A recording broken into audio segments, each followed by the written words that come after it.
trying to spend equal time working on the black box and the thin film cells simultaneously. But you know, you end up working on either one or the other, so it's really kind of a tough thing.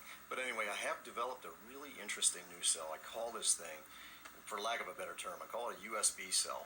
The reason that I call it that is because its voltage output range is from 5.2 to 6.2 volts.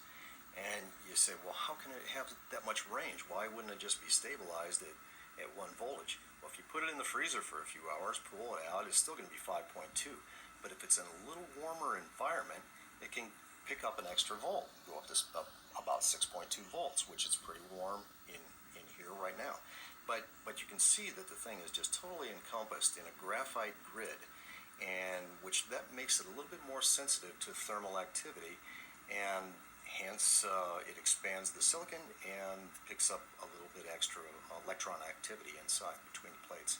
So here it is. We'll check it out, take a look and see if it's still at should be about 6 or 6.2 volts. And there it is, 6.2. So it's interesting that it does have that range, but with a few of these stacked together, just by themselves, since it already has the right power, 6.2 is no big deal. With some controls, you can knock it down to 5.0 or 5.1 for USB charging or USB devices. You just need a few of these encased in parallel with each other, so that you get the current up enough to do some work. But you can kind of see it. It looks like big ones and zeros. It's interesting.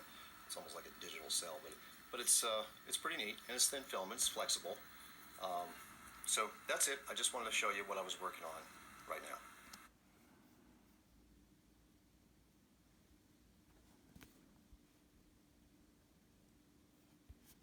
Braucht man nicht viel sagen, ne? Also in 30 Jahren sind wir vielleicht dann soweit, ne?